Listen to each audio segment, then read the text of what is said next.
Bonsoir mesdames et messieurs et bienvenue encore une fois de plus au rendez-vous de la fraternité où, comme nous le disons chaque fois, nous essayons de nous convaincre sans essayer de combattre qui que ce soit. Et c'est véritablement un plaisir que de vous avoir chaque jour. Et ce soir encore une fois de plus, je vous dis bonsoir. Et aujourd'hui, comme c'était annoncé depuis hier, c'est les cas sociaux. Et donc nous parlons effectivement, comme je l'ai dit, des cas sociaux.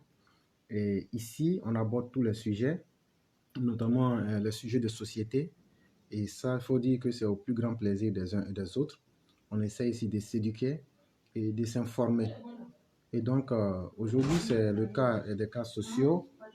Et comme je le disais, tous les sujets sont abordables. On peut parler de tout, dans le bon ton, dans la bonne manière. Et l'objectif, comme on le dit, c'est de pouvoir s'éduquer mutuellement, se dire la vérité et essayer d'apporter notre contribution à la société. Et donc, c'est toujours un grand plaisir. Et donc, on va toujours attendre que les uns et les autres se connectent avant qu'on ne puisse commencer. Et donc, d'entame, je dis comme ça bonsoir à Youssef Berté, à Joe Chris et à plein d'autres, comme Marguerite Aki, que je salue aussi humblement. Et ce soir, vous avez pu voir dans un premier temps sur la page un Gbaka, sur des Gbaka, que vous pouvez voir sans plaque. Ça, c'était le premier sujet des cas sociaux que j'aurais voulu aborder ce soir pour attirer l'attention des uns et des autres sur les dangers que nous courons dans la société ivoirienne. Déjà, aujourd'hui, je vous dis exactement, cette photo a été prise le 9 mai 2021 à 15h01 à la Riviera. Et vous voyez que la Riviera n'est pas n'importe quelle commune à Abidjan. Et quand on voit des personnes qu'on prend et qu'on met dans les bacs et qu'aucune condition n'est respectée, ça veut dire que la vie des uns et des autres est en danger et que c'est l'appât du gain, la course à la richesse qui est la chose la plus qui intéresse les uns les autres. Et donc chacun pouvait se faire son analyse, comme vous avez pu bien le voir. Le problème et ce que je voulais critiquer, c'était le fait que ces véhicules puissent exister sans aucune garantie de contrôle, sans aucune immatriculation. Et voilà autant de dangers qui menacent notre société. Parce que non seulement les personnes qui sont dans ces véhicules-là ne sont pas garanties, leur sécurité n'est pas garantie, mais en même temps aussi, ça prouve qu'il y a beaucoup de failles. Et tant au niveau même des passagers que nous sommes, qu'au niveau même aussi des autorités, parce que au vu de tout ce qui est là, on aime toujours voir un peu les conséquences avant maintenant de prendre des actions. Et comme on l'a vu avec les étages qui tombaient et qui s'écroulaient, c'est maintenant qu'il faut prendre des solutions. Parce qu'un véhicule qui roule, qui n'a pas d'identité, c'est un danger permanent. Et pour celui-même qui pense qu'il en profite, mais aussi pour ceux-mêmes qui sont les usagers, que chacun de nous, nous sommes. Et donc, c'est vraiment important. C'était le premier sujet que je voulais évoquer. Et s'il y a des personnes qui sont des transporteurs, qui ont peut-être leurs avis à donner, ils peuvent venir aussi donner leur avis, c'est important. Mais moi, je trouve que ce n'était pas normal. Et j'accusais les transporteurs. Si tu as pu payer un véhicule, ce n'est pas la plaque d'immatriculation, parce que la plaque d'immatriculation cache beaucoup de choses en fait. À travers la plaque d'immatriculation, non seulement on veut cacher l'identité du véhicule, mais ça veut dire même que les visites techniques ne sont pas faites correctement, et ça veut aussi dire même qu'il y a beaucoup de trucage là-dedans, et ce n'est pas sérieux. Et donc, c'est autant de choses qu'il faut corriger, c'est vraiment important.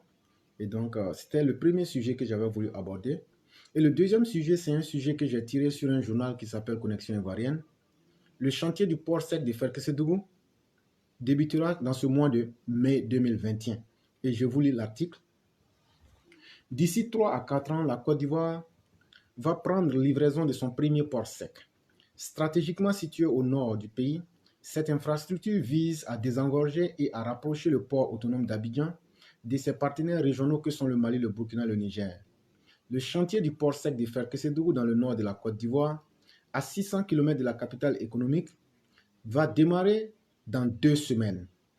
La cérémonie de lancement des travaux, présidée par le Premier ministre Patrick Achi, est prévue pour le vendredi 21 mai 2021. Annonce la presse locale qui cite Alcide Djedje, ministre délégué auprès du ministère des Affaires étrangères, de l'intégration africaine et de la diaspora chargée de l'intégration africaine. Retenu comme priorité dans le cadre du deuxième programme économique régional de l'UEMOA, il s'agit d'un chantier d'envergure d'un investissement de 303 milliards, dont 50% seront mobilisés par les privés. Ces infrastructures comportent principalement une plateforme logistique, c'est-à-dire des entrepôts, des chaînes de froid, un dépôt d'hydrocarbures, un abattoir régional et un marché à bétail, ainsi qu'une zone industrielle pour le développement des activités de transformation des produits agricoles et miniers. Prévu sur une superficie de 732 hectares, les travaux du premier lot, livrables dans 3 à 4 ans, vont nécessiter 254 milliards de francs CFA. Une fois achevée, cette infrastructure portuaire contribuera à durablement faire évoluer le développement des régions du Nord dans le pays et la mise en valeur des potentialités économiques des districts de la savane, du Poro, du Tchologo et de la Bagoué, aussi bien que du Zanzan, c'est-à-dire le Bonkani et le Gontougo, en plus de tirer profit des atouts commerciaux régionaux frontaliers, Sikasso et Bobo Dioulasso au Burkina, et Sikasso, ça c'est au Mali. L'État estime que le projet fournira de l'emploi à près de 71 000 personnes. Et donc, c'était l'article qui était là. Et effectivement, voilà le projet, ce genre de projet-là qui a un fort caractère social parce que ça va d'abord créer des emplois et ça va permettre aussi de sauver beaucoup de vies humaines dans pratiquement tous nos pays que sont le Mali, le Burkina et voire même au-delà. Et donc, c'est vraiment quelque chose de très important. Et nous avons hâte de voir ce projet-là afin que la population puisse connaître un ouf de soulagement. Et aussi, ça va désengorger aussi nos routes pour rendre la circulation un peu plus fluide et les choses pourraient aller dans le bon sens. Et donc, ce sont des choses à encourager et nous disons au gouvernement bravo et que c'est le bon choix et qu'ils peuvent donc continuer le travail. Et donc, je continue avec le deuxième sujet qui concerne la distribution d'eau. Et donc, elle a débuté dans les quartiers populaires. Vous savez que la semaine dernière, nous avons parlé de la distribution d'eau et il y a un de nos frères depuis Abobo qui avait appelé. Et donc, comme par une coïncidence, et donc, la distribution des eaux aussi a commencé. Et donc, pour ceux qui sont à Abidjan, certains ont vu qu'il y a eu une belle pluie entre 11h jusqu'à 14h aujourd'hui. C'était vraiment une très belle pluie parce qu'il faisait chaud et autres. Donc, on nous a aussi rapporté cela. Et donc, voilà ce que l'article nous dit. Depuis cette fin de semaine, c'est-à-dire la fin de cette semaine-là, c'est-à-dire depuis hier, les habitants de certains quartiers d'Abidjan, notamment à Bobo, à Tekoube, Porbo et Yopougon, sont ravitaillés par des citernes des sapeurs-pompiers. La distribution d'eau dans ces zones en manque se fait chaque jour à partir de 9h à des endroits bien indiqués. La Côte d'Ivoire fait face à un manque d'électricité qui a aussi des répercussions sur la distribution d'eau courante dans ces endroits du pays. Et donc, c'était l'information qui était à suivre là. Et donc, les populations peuvent continuer à faire confiance aux structures de l'État et à l'assaut de si même parce qu'ils font vraiment tout ce qu'il faut humainement pour essayer de satisfaire les populations. Et quand un travail est bien fait, il ne faut pas manquer de le dire. Et je vais pour terminer avec l'avant-dernier cas, avant de donner la parole aux uns et aux autres. Nous allons parler de santé. C'est vraiment important. Et nous allons parler de quelque chose, c'est la résurgence de la tuberculose en Côte d'Ivoire. Bizarrement, depuis un certain moment, certaines populations, mais certaines parties de la population, vous avez dû constater que vous toussez beaucoup. Ça paraît banal, mais il faut dire les choses. En ce premier trimestre, depuis 2020, il y a la tuberculose qui est en train de refaire surface en Côte d'Ivoire. Et au vu de l'article que je vais lire, on va interpeller les gens et un peu leur expliquer ce qu'il faut faire. Et donc, la courbe d'évolution des personnes atteintes de la tuberculose en Côte d'Ivoire a connu une légère décroissance au premier trimestre de 2019 à 2020. Si l'on s'en tient aux informations qui nous ont été communiquées par Dr Koulibaly Fatou, responsable des services suivi et évaluation du programme national de lutte contre la tuberculose, ce sont 5 587 personnes atteintes de la tuberculose, toutes formes confondues, qui ont enregistré au premier trimestre de 2019, contre 5 541 en 2020. Le nombre de malades en cours de traitement pour le premier trimestre de l'année 2021, selon Dr Coulibaly, n'a pas été communiqué. Et donc, moi, j'ai préféré voir un peu le verre à moitié plein pour dire que faisons beaucoup attention et ne négligeons pas ces maladies-là qui, si on ne prête pas attention, peuvent avoir des conséquences plus graves que nous ne l'espérions. Et donc, c'est vrai que des efforts sont faits, mais il est aussi important que nous puissions toujours prêter attention et ne pas tomber dans le satisfecit, dans la satisfaction personnelle pour dire que tout va bien. Il faut toujours mettre la barre très haute afin de pouvoir éviter des désagréments qui pourraient être encore plus difficilement gérables au niveau même de la population. Et donc, nous allons définitivement terminer parce que, comme je l'ai dit, c'est les cas sociaux et nous parlons donc de tout ce qui est vraiment difficulté et maux dans notre société. Et il y a quelque chose qui va se faire bientôt, qui a commencé, ça est en phase expérimentale, et ça concerne le transport en Côte d'Ivoire et ça concerne aussi la méthodologie que le gouvernement veut mettre en place pour essayer de recadrer un peu ceux-mêmes qui pratiquent la route, c'est-à-dire les chauffeurs et autres. Et donc, il y a des caméras qui ont déjà été mises sur les différentes routes, surtout à Abidjan. Je dis bien surtout à Abidjan parce qu'il fallait bien commencer quelque part.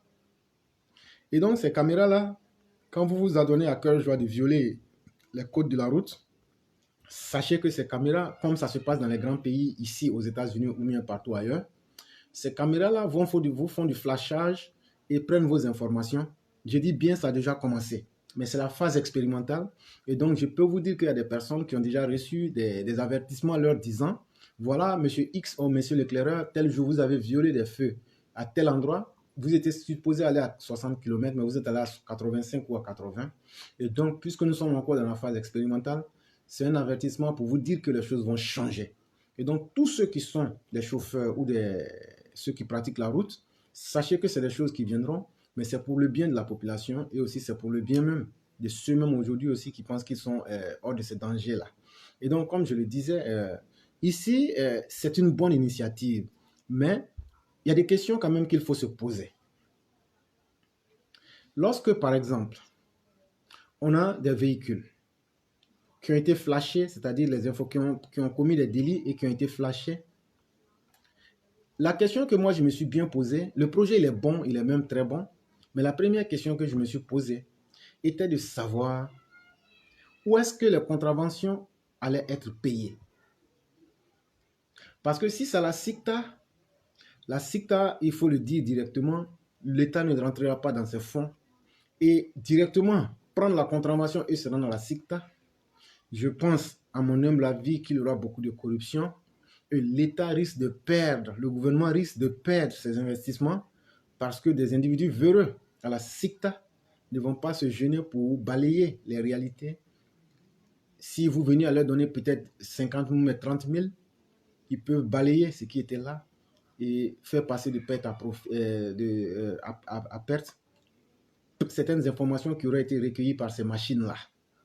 Et donc, je le dis en connaissance de cause, pour la simple et bonne raison, je le dis parce que nous sommes en train de parler des cas sociaux. Cher gouvernement, souvent vous perdez au port d'Abidjan, souvent vous perdez beaucoup d'argent parce qu'il y a certaines personnes qui se donnent à cœur joie d'éteindre les scanners. Je sais très bien de quoi je parle et quand je parle comme ça, ceux qui savent de quoi je parle sauront. Ils éteignent les scanners et souvent ça fait qu'il y a beaucoup de marchandises qui ne sont pas répertoriées. Et qu'est-ce qu'ils font? Si moi je suis un gros marchand par exemple, ou que je sais que mon dédouanement doit atteindre des millions et des millions, il suffit de corrompre quelqu'un dans la chaîne, ceux qui sont sur les scanners, et tout ce qu'il faut au moment de scanner les objets pour voir véritablement de quoi il s'agit, on éteint le scanner et on fait passer le colis et on fait un rapport fallacieux et on se met peut-être 5 ou 2 millions en poche et c'est l'État qui perd. Et ça sera la même chose avec la SICTA. Ce n'est pas la structure elle-même qui est le problème, mais ce sont les hommes corrompus dans le système qui sont le problème. Et pourquoi je dis ça? Je le dis parce que déjà, il y a une première expérience qui nous permet de le dire. On juge toujours par les habitudes. Et déjà, les visites techniques, vous pouvez voir combien de fois on peut échouer à Yopougon, mais venir à Port-Boué, le même système pour le même pays et refaire et passer sa visite technique là-bas. Ça veut dire qu'il n'y a pas de suivi, il n'y a pas de cohérence et les données ne sont pas coordonnées. Parce que quand vous avez échoué, on devrait pouvoir vous donner les raisons et ça devrait pouvoir s'afficher dans toutes les zones où des visites techniques sont faites. Et la même loi devrait s'appliquer si je devais revenir faire ma visite technique ou bien que ma voiture devait être mise en fourrière ou bien les conséquences que je devrais subir, la même information devrait sortir automatiquement partout. Et donc, c'est aussi une faille et malheureusement, c'est aussi l'une des causes qui fait beaucoup d'accidents et beaucoup de désagréments sur nos routes. Et donc, la solution que moi je propose, c'est que l'État fasse ce qu'il a fait, qui est très bien, c'est-à-dire les caméras pour le flashage, mais qu'une fois que quelqu'un est pris, puisque les services du Trésor sont déjà des services qui sont bien structurés, tu prends ton reçu, tu vas payer directement au Trésor. Et quand tu payes au Trésor, je crois que c'est beaucoup plus clair et ça va permettre au gouvernement de rentrer dans ses fonds et surtout aussi, en rentrant dans leurs fonds, de pouvoir élargir le projet à tout l'ensemble du pays afin que véritablement les accidents cessent dans le pays parce que ces choses deviennent inacceptables. Et donc, le paiement au niveau du trésor sera aussi une bonne chose.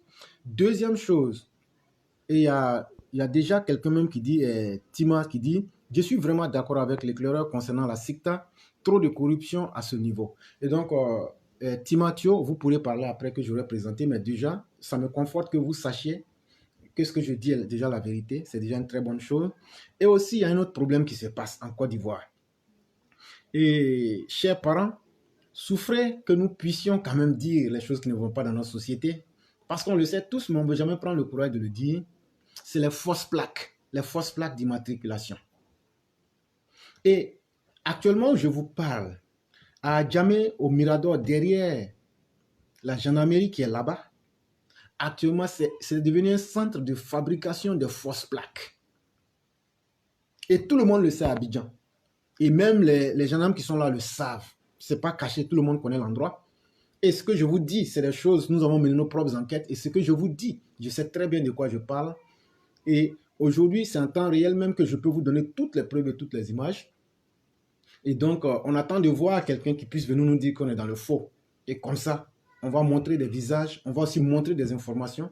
Et même le Baka que je vous ai montré, j'ai la photo même du chauffeur. Et comme je le dis, c'est des choses qu'on a fait en direct aujourd'hui. Ça ne date pas d'hier ou d'avant-hier, donc c'est des choses réelles. Voilà. Et donc, c'est la même chose aussi, on a mené nos enquêtes et on a découvert qu'il y a des fausses plaques. Et donc, la nouvelle méthode que le gouvernement veut mettre en place pour le flashage des plaques d'immatriculation, il y a deux problèmes qui vont se poser. Soit, si on n'emmène pas les gens à s'identifier avec des immatriculations, comme on a pu le voir avec des véhicules fous sans immatriculation, il y a un deuxième problème aussi qui se pose. Les gens ont pris pour habitude d'utiliser des fausses plaques. Et les fausses plaques aujourd'hui, on les fabrique à gogo, à foison, à Djamé Mirador, derrière la gendarmerie. Ce n'est pas caché. Et ce que je dis, ça pourrait peut-être choquer certains, mais c'est une réalité qu'il faut accepter parce que ceux qui le font, ils font du mal à la République, ils font du mal au gouvernement et ils font du mal même aux citoyens. Mais eux ne le savent pas. Et donc, c'est des choses qu'il faut dire. Et donc, puisque tout le monde sait où ça se trouve, qu'est-ce qu'il faut faire pour faire arrêter cela? Voilà la vraie question. Donc, c'est simple. Cher État de Côte d'Ivoire, prenez vos responsabilités. Ce que nous disons, nous le disons à votre avantage.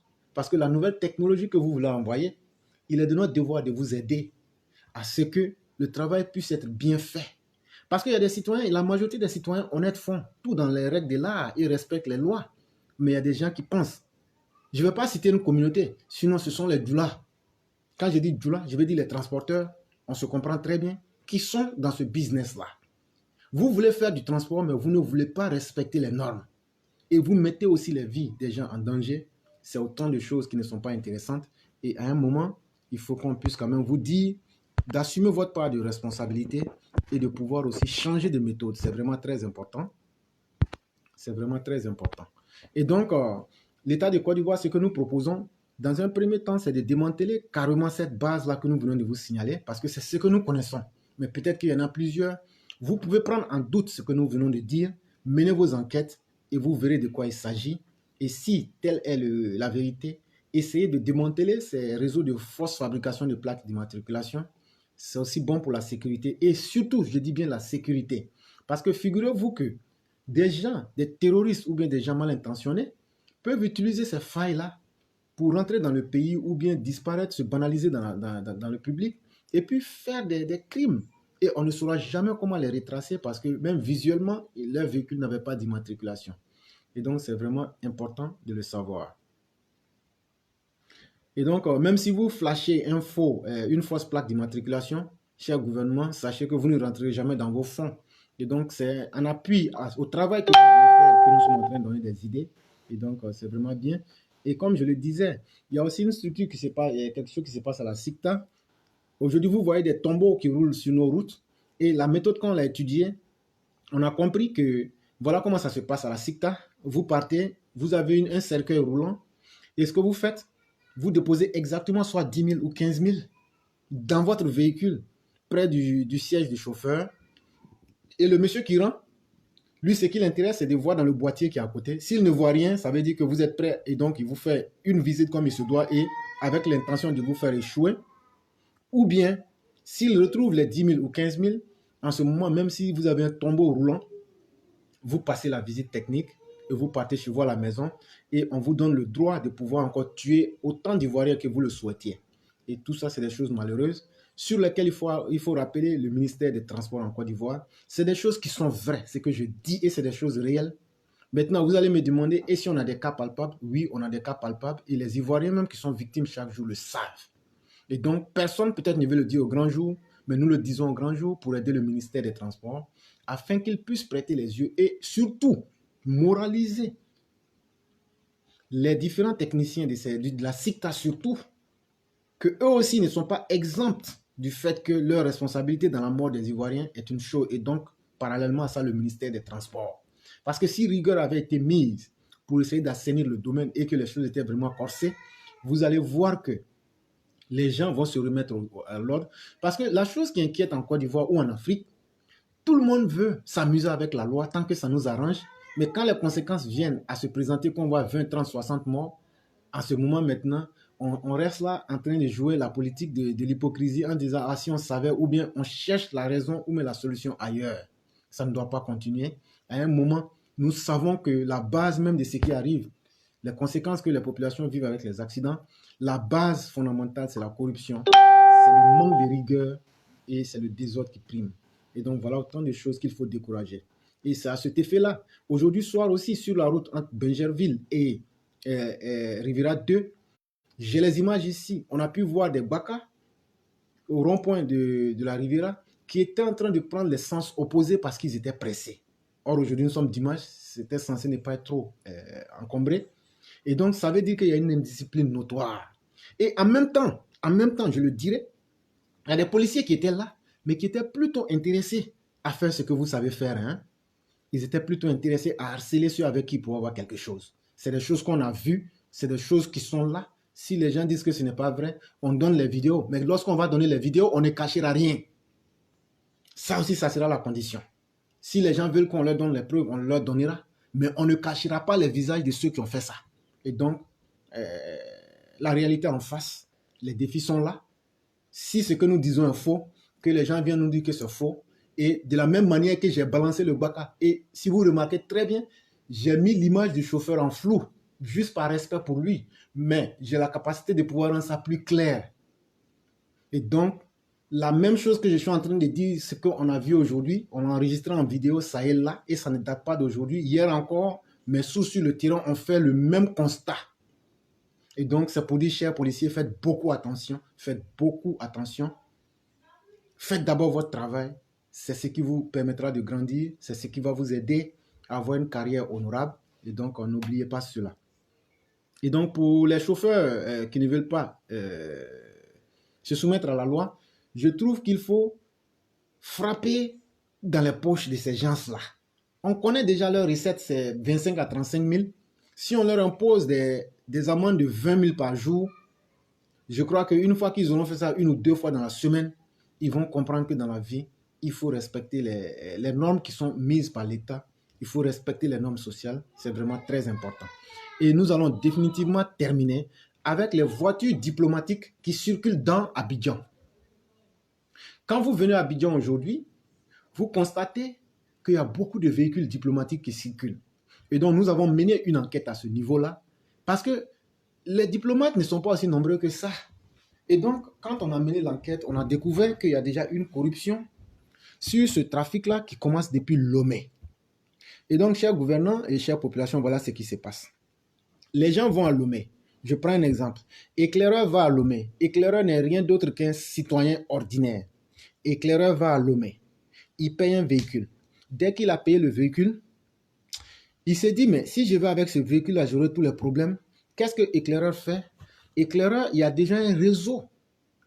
Et la somme, tu payes les frais de douane et autres. Et quand tu ajoutes 200 000 francs CFA de plus, on a mené nos enquêtes, donc on sait de quoi on parle. Quand tu ajoutes 200 000 francs de plus, on te fait une fausse plaque diplomatique togolaise. Et avec cette plaque diplomatique-là, vous pouvez donc circuler et vous pouvez faire ce que vous avez et vous arrivez à tromper la vigilance des autorités et des citoyens et ça vous donne autant de privilèges que vous savez. Mais c'est un grand problème de sécurité. Les terroristes, s'ils savent ce que nous sommes en train de dire et les mauvais gars, ils peuvent profiter de tout ça pour essayer de trouver les failles et pouvoir se banaliser et se mixer dans la population pour faire certaines choses qui ne sont pas honorables. Et donc, ce n'est pas seulement les plaques diplomatiques que nous décrions, mais c'est en même temps un réseau de corruption qui commence depuis le Togo jusqu'en Côte d'Ivoire que nous sommes en train de dénoncer.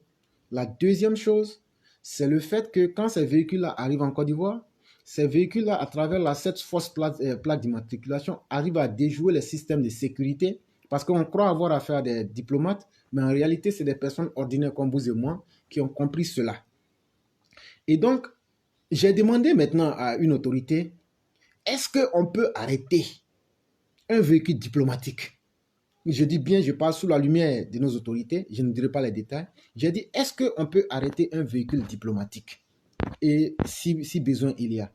Il m'a dit oui, que ça existait et que dans sa connaissance, une fois, je saute certains détails, mais je ne dirai pas exactement le nom du corps, mais il y a un agent qui a arrêté un véhicule diplomatique parce qu'il avait des soupçons. Et ça a été un problème parce que quand vous arrêtez un véhicule diplomatique, les gens, leur première réaction, c'est qu'on aura un incident diplomatique. Et donc, c'est ce qui fait que les gens n'aiment pas trop avoir problème avec eux. Et quand le véhicule a été arrêté, on a découvert que la personne n'était pas ce qu'elle disait. Et bien plutôt, la personne n'était même pas quelqu'un d'une bonne moralité. Et donc, c'était à travers les fausses plaques diplomatiques, comme je vous l'ai dit, et le réseau.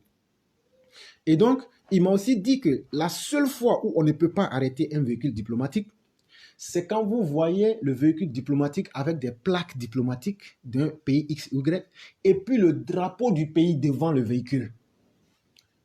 Je dis bien, je parle sous le contrôle de certaines autorités avec qui nous avons pu prendre des informations. Et donc, c'est en ce moment-là que vous ne pouvez donc pas arrêter le véhicule s'il porte le véhicule, le drapeau du pays en question, en plus de la plaque diplomatique. Et donc, voilà un peu les choses qu'il faut savoir et autant de questions que nous avons évoquées. Je vous dis merci. On va maintenant passer la parole aux uns et aux autres afin que vous puissiez déjà poser vos préoccupations. Tous les sujets sont abordables et on peut parler de tout à la fois. Et donc, la ligne est complètement ouverte pour ceux qui veulent s'exprimer. Vous pouvez le faire et on en a pour 1h30 et ça sera avec plaisir. Si on arrive à résoudre certains cas, ça sera avec plaisir. Et s'il y a aussi des choses qu'on ne sait pas, comme je le dis, avec humilité, on vous dira la vérité. Et donc, je salue en passant Bob Max, le chef de la classe.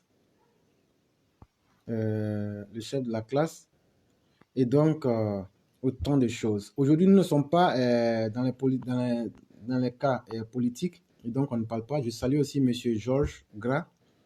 Il dit comme ça qu'en France, quand on est flashé, les images qu'on reçoit sont claires, effectivement. Et donc, c'est une belle méthode que le gouvernement doit intervenir. Et donc, chers auditeurs, on en a pour un temps. On a commencé l'émission, et donc on en a pour 1h30. Je souhaite que vous interveniez le plus tôt possible.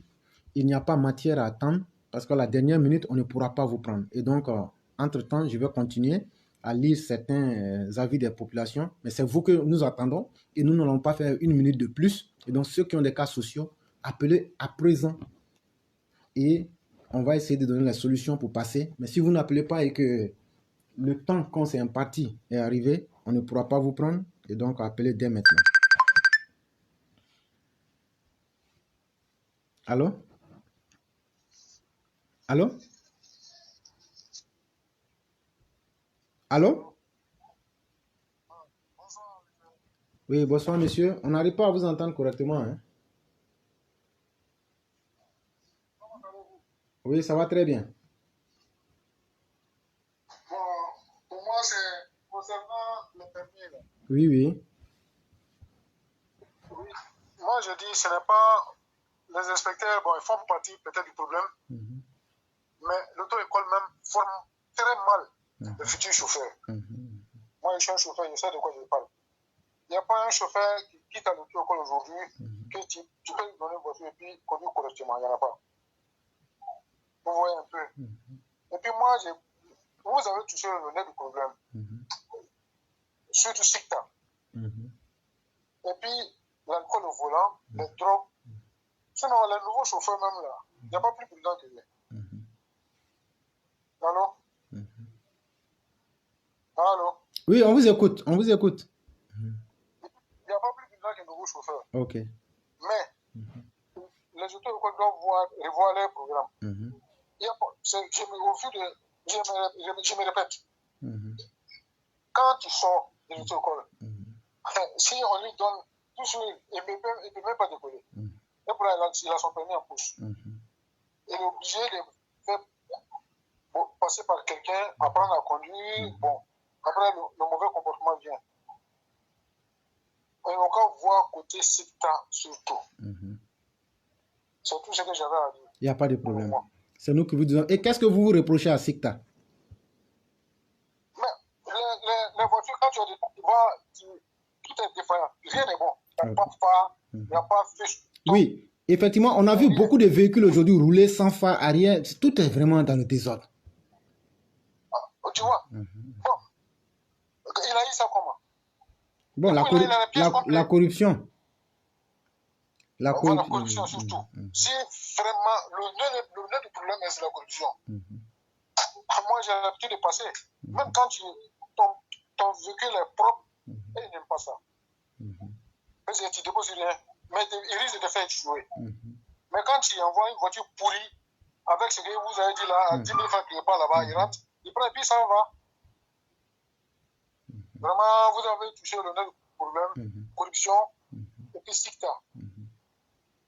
Et puis, tout ça, c'est le monopole qui crée tous ces problèmes. Bon, pour le moment, je reste là, je la parole aux autres. Il n'y a pas de problème. Au revoir. Il n'y a pas de problème. Je vous remercie. Il n'y a pas, c'est un plaisir. Hein. Vous passez une très bonne soirée. Ah, vous de même. Ok, il n'y a pas de problème. Et donc, chers auditeurs, sachez aussi que je vais trahir un secret. En ce qui concerne le problème de Yopougon, ce que vous savez, il y a déjà une petite évolution puisqu'on a pu faire passer le cas à la présidence.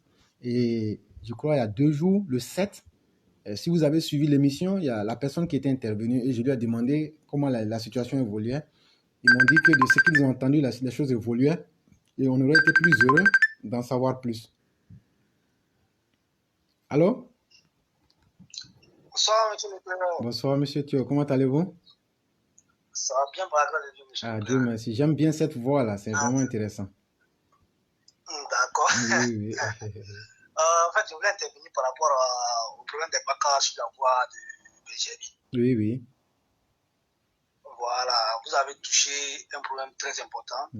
Aujourd'hui, aucun BACA ne passe sans qu'un corps habillé, en tout cas, ne voit le BACA. Après le rond-point, je ne sais pas si vous voyez. Oui. Il y a des corps habillés qui s'arrêtent là-bas à chaque fois. Et c'est. Allô? Oui, on est là, on vous entend. Voilà. Et je ne sais pas si il ne se préoccupe même pas de l'état du véhicule ou bien des pièces du véhicule, mais je crois que c'est 500 chaque BACA. Non, ça dépend des heures en fait. Quand c'est les heures de pointe, ça devient 1000 francs. Voilà. Mais quand c'est pas donc, occupé, c'est 500 francs. Des équipements, tout ce qui concerne le BACA même, ça n'intéresse pas le policier. Le nom du problème de la Côte d'Ivoire, moi je me dis toujours que c'est les corps habillés. C'est les corps habillés qui sont le gros souci. Un corps habillé qui met un BACA en fourrière parce qu'il ne remplit pas certaines conditions, on ne va pas le mettre en prison. Il ne fait que faire son travail. Mais ça passe sous les yeux sans que personne ne parle. On vient, on prend l'argent et puis bon, c'est fini, on s'en va. Le quoi quand il roule en sens interdit, ça ne préoccupe personne. Vraiment, c'est un problème qui est très, très, très, très, très embarrassant. Voilà, c'est ce que je voulais décrire. Et puis le problème de la CICTA, il faut que l'État puisse trouver la solution de la CICTA. La corruption gangrène toujours, la corruption existe toujours au sein de la CICTA. Il faut que l'État puisse trouver, si elle veut mettre une bonne politique en place, il faut qu'elle puisse trouver une solution au niveau de la CICTA. Et selon vous, est-ce que vous avez quelques solutions que vous souhaiteriez proposer à l'État? Moi, à mon niveau, c'est de repenser le système de choses comme ça, des visites techniques. Il faut que l'État, il faut qu'on puisse repenser le système des visites techniques. Qu'est-ce que vous entendez par ça? Oui. Toute chose où l'homme intervient, il va s'en dire qu'il y aura toujours des failles. Donc, c'est d'essayer d'informatiser le plus possible. Justement, c'est à ça que je voulais même vous amener. Informatiser le système de sorte que l'action humaine ne puisse pas être celle-là même qui va influencer les informations. Justement. Voilà. C'est cela. Parce que, par exemple, je prends un exemple. En tout cas, pour ce que je sais, dans les ambassades, ils ont réussi maintenant, on paye en ligne. Et donc, une fois que tu as payé en ligne, est-ce qu'il y a quelqu'un qui peut aller dire pour changer les chiffres dans la machine? Jamais.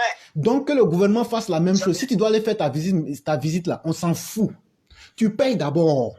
Maintenant, tu t'en vas. Si c'est un tombeau que tu envoies, on va te renvoyer. C'est clair. C'est clair. Voilà. C'est clair. Voilà. Aujourd'hui, j'ai félicité aussi le gouvernement qui a informatisé au niveau des impôts. Par exemple, au niveau des impôts, tous les paiements se font aujourd'hui en ligne. Donc, ça fait que la corruption est vraiment, ça dit, ça a chuté. Au niveau des impôts, tout est informatisé. Les paiements, tout est informatisé. Donc, tu vas payer en espèces, on te dit non, pas en ligne. Mais tout est informatisé. Pourquoi ne pas penser à faire ça au niveau des autres secteurs? Oui, c'est-à-dire que ça va beaucoup casser la corruption. Parce que si tu veux, tu peux prendre ton véhicule pourri, faire n'importe quoi comme tu le souhaites. Mais une fois que tu as déjà payé là, toi-même tu sais que tu n'auras pas le courage d'aller avec ça là-bas. Parce que l'agent qui est là-bas là, si tu as payé là, tu n'auras plus le courage de lui donner 5 francs. Et donc il va te faire échouer selon les bases, selon la vérité. Et ça va assainir beaucoup de choses. C'est vraiment important. Justement. Justement. Et hier même, j'ai discuté avec un chauffeur de taxi hier, qui n'était pas au courant de la nouvelle réforme. Et j'étais en train de discuter avec lui. Il me dit quoi? Il me dit que si ça, la politique elle est bienvenue. Seulement que si ça s'applique à tout le monde. C'est-à-dire, même si un député est pris en infraction, il paye comme les autres. Effectivement. Est-ce que vous voyez ce que je veux dire? Non, ça c'est clair. Voilà, parce que si quand une loi... Oui. Voilà, si ça s'applique à tout le monde, il ne faudrait pas que, à cause de son grade ou bien de sa position sociale, on puisse le laisser passer, ou bien un député, il a le même statut que tous les autres. Effectivement. En ce qui concerne ce domaine-là. Effectivement. Voilà, donc c'est un peu ça. Et puis il faut que l'information passe. Effectivement. Parce que les chauffeurs de taxi aujourd'hui ne sont pas au courant, personne ne comprend. Non, mais déjà à travers la plateforme que nous faisons là, sachez que tout le monde, moi-même j'aurais souhaité que les chauffeurs même sortent aujourd'hui parce qu'on a dit beaucoup de choses contre eux. Hein. Et donc, moi je souhaite même que nos gars sortent pour venir et puis on va parler. On fait un dialogue direct. Ah, les gars, nous, on vous accuse. Vous conduisez mal. Voilà, on a dit beaucoup de choses sur vous. Ne restez pas là pour être les accusés. Sortez, venez vous défendre. Dites aussi votre part de vérité. On sait qu'il y a la pression. Le gulatier, lui, veut son argent. C'est pas facile pour vous avec les embouteillages. Mais donc, si vous ne parlez pas, ça veut dire que tout ce que nous disons là, c'est la vérité contre vous et c'est ce qui va partir. Donc, venez parler. Et ce n'est pas que vous ayez un Français soutenu. On n'a pas besoin d'un Français qui vient de l'université, ce que vous dites là, on vous entend, parce qu'on est même chose. Donc, venez parler, pour donner aussi votre part, c'est important. Il n'y a pas de souci. Vraiment, merci beaucoup, les Il n'y a pas de problème, c'est un plaisir pour moi. Et vous passez une très bonne soirée. Ok, merci beaucoup. Merci à vous, pareillement. Merci beaucoup. Okay. Il y a le chef de classe qui nous dit ici, l'éclaireur, les travailleurs ivoiriens vivent au-dessus de leurs moyens. Donc, la corruption ne peut pas prendre fin comme ça. Et le chef de classe vient de toucher vraiment le cœur même du problème. Aujourd'hui, tout le monde veut construire un immeuble rapidement, avant même les 5-6 ans. Mais en voulant construire cet immeuble-là, à partir d'un boulot qui vous payait peut-être 500, 300 000 francs, sachez que clairement, vous devez abuser d'une partie de la population pour arriver à cela et c'est ce que le chef de classe est en train de dire. Et donc, une fois que les gens sont déjà impliqués dans une telle logique de pensée, comprenez qu'ils vont abuser donc du peuple et ils vont faire ce qui n'est pas correct et la corruption aura en face d'elle de beaux jours et il sera difficile de mettre fin à cela. Et aussi, il y a un de nos élèves de la classe qui nous fait savoir que le guide bâtisseur, cette fois éclairé, fait un très bon travail du côté de... Okay. Allô? Allô, l'éclairé. Oui, bonsoir. Bonsoir. Oui, comment allez-vous? Ça va? Oui, ça va très bien. Ça va bien. Adieu, merci. Et le transport, ça coûte combien? Vous pensez le prix du transport? Bon, le transport, ça a augmenté. Mais ça dépend surtout. Ça dépend surtout. Si tu voyages, ça a augmenté en fonction de ta coloration politique. Si tu es militant PDCI, là, ça a augmenté 2 fois.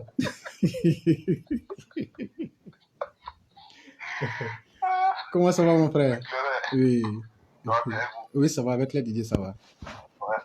Ok. Vraiment, on vous remercie beaucoup. Vraiment, je pense que vous voulez bien même de la Côte d'Ivoire. Parce que le truc que vous touchez là, le fond du problème de la situation de Côte d'Ivoire là, vraiment, vous touchez bien le pion. Et je salue d'abord toute la classe. Toute la classe. Et vous-même, je vous salue. Il n'y a pas de problème. Et voilà. Et moi, je disais, je vais dire par là que la corruption, il faut qu'on voit là-haut. Les gars, je vous dis quelque chose, c'est pas tout le monde qui va être policier. C'est pas tout le monde qui va être gendarme.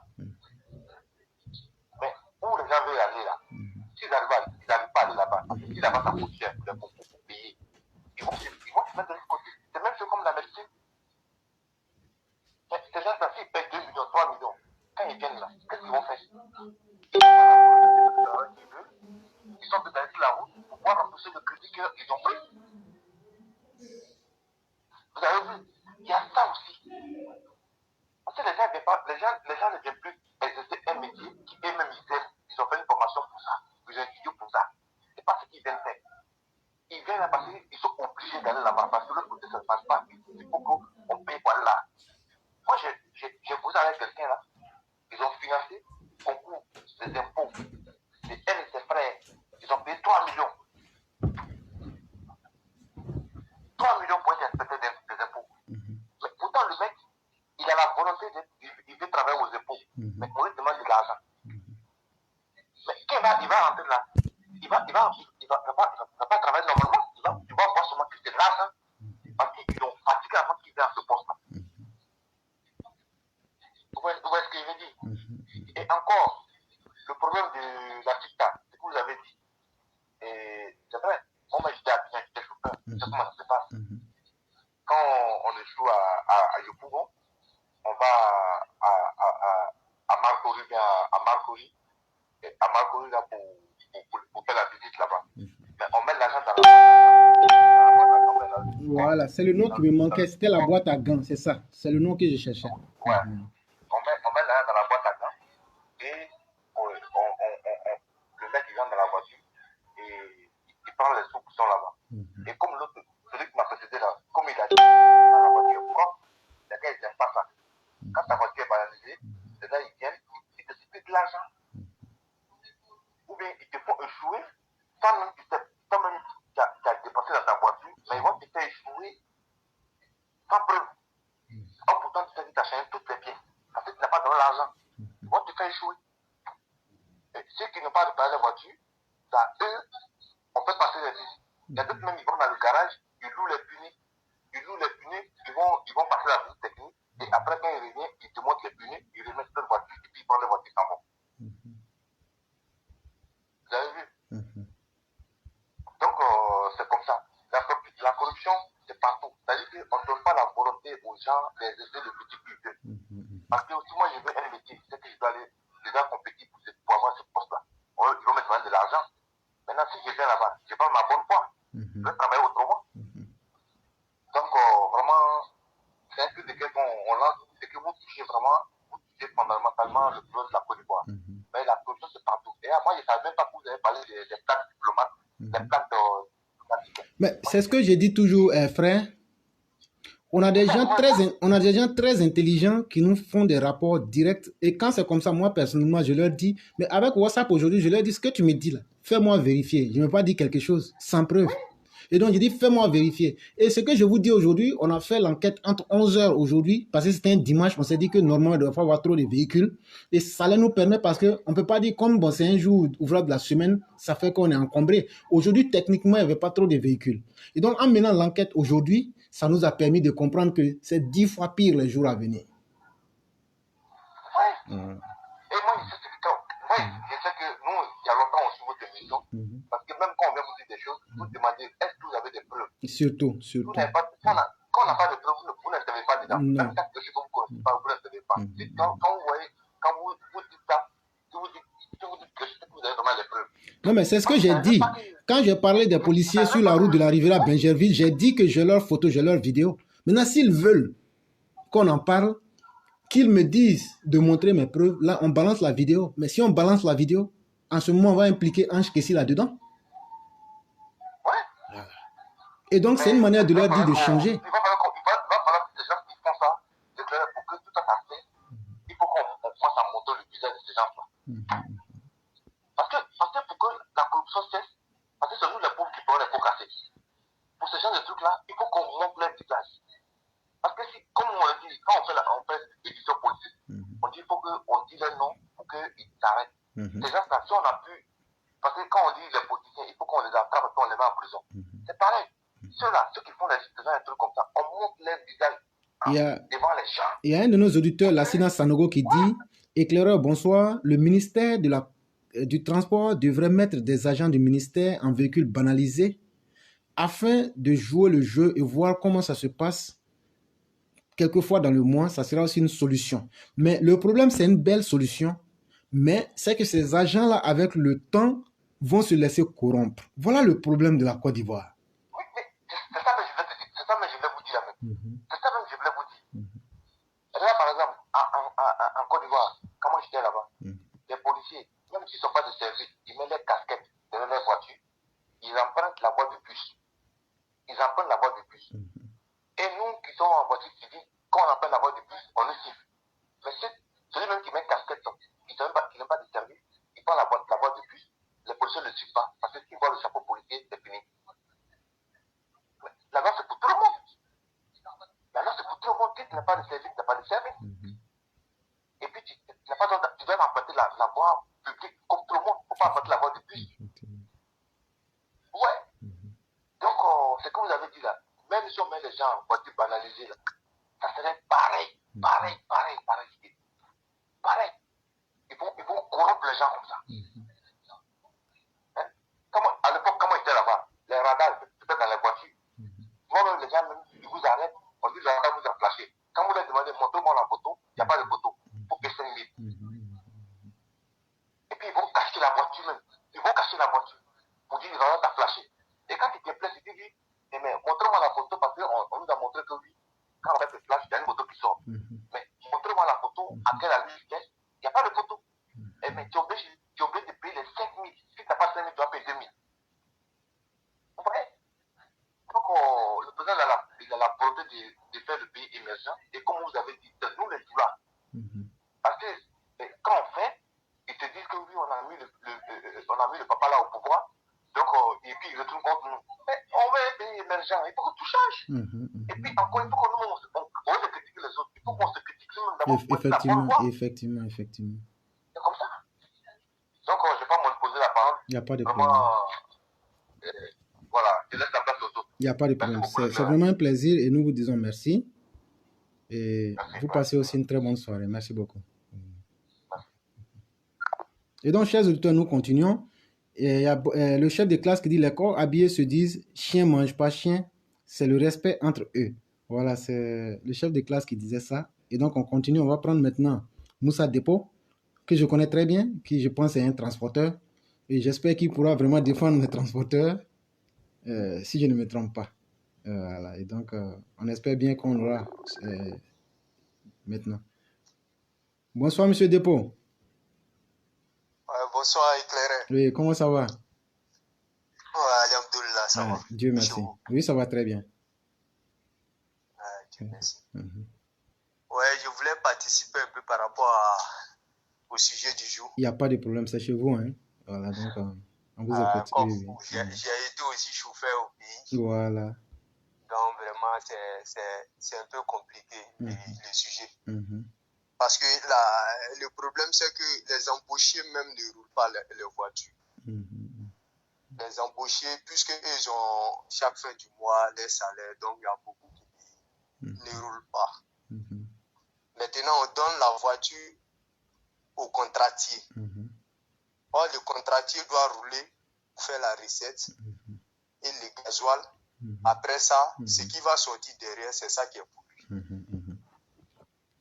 Voilà. Donc, ça devient compliqué si je dois faire 14 000 d'abord pour la voiture. Et puis 14 000 encore pour les carburants, ça me fait déjà 28 000. Donc, tant que moi, je n'ai pas eu ces 28 000, peut-être je vais enlever de l'argent encore dans ma poche pour compléter. Donc, ça devient compliqué. Donc, et puis, les autorités aussi abusent de les autorités pour pouvoir séquestrer les gens. Tu ne peux jamais avoir raison sur une autorité, quel que soit ce qui va se passer. Parce non, que ça c'était la Côte d'Ivoire. Ça c'était la Côte d'Ivoire d'hier. Parce que pas plus tard qu'il y a 2 semaines, je veux dire que le pays a beaucoup changé. Aujourd'hui, il y a la population à Williamsville où on a jugé 3 policiers. Et aujourd'hui, il faut reconnaître que Ange Kessi fait du très bon travail. Et il y a beaucoup de chauffeurs, quand les gens ont commis des impairs, les civils gagnent. C'est vrai, ce que tu dis, je comprends très bien. Et c'est vrai, c'est trop grave. Mais je veux dire que les choses ont commencé à changer. Et il faut qu'on signale ça aussi. Ouais, alhamdoulilah, si ça change. Parce que c'est tout ça là qui fait qu'aujourd'hui, les gens ont peur de dénoncer. Parce que quel que soit, tu vas dénoncer dans les temps, quand ils ont commencé à traquer même les policiers. Moi, je me rappelle, il y a un ami qui a été raquetté, il a posé sa plainte. Maintenant, presque une semaine, quelqu'un qui vit au jour le jour, presque une semaine, on lui dit de faire des voyages de Yopougon Plateau pour aller témoigner. Il va, il revient, mais il ne travaille pas. Non seulement il ne travaille pas, l'argent qu'il a aussi pour économiser, s'il doit faire chaque fois les transports, il a préféré abandonner. Donc, souvent, il y a tous ces paramètres-là qui font que les gens ne veulent pas aller à fond. Parce que toi, ton petit jeton, c'est ce qu'on va te dire de prendre pour faire les courses. Donc, ça va, et ton travail aussi, là, tu ne pourras pas le faire. Donc, qu'est-ce que tu deviens pour faire? C'est tout ça là que les gens n'aiment pas aller au fond de Mais ce que j'aimerais dire aussi à ce sujet-là, voyez-vous, nos populations africaines ont une mauvaise culture. Souvent, il y a certains, quand on commence à initier un cas de procédure judiciaire, ils sont contents, ils disent on veut la justice. Mais quand on veut punir les choses et dire les choses selon le droit, après, ils vont payer un poulet ou même quelque chose. Ils disent, bon, comme on a parlé entre nous, et comme mais on savait que vous croyez en Dieu. Mais Dieu même aime la justice.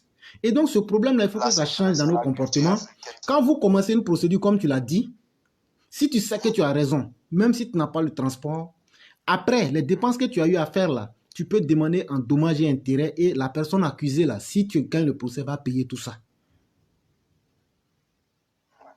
Voilà, il faut qu'on explique ça à nos parents.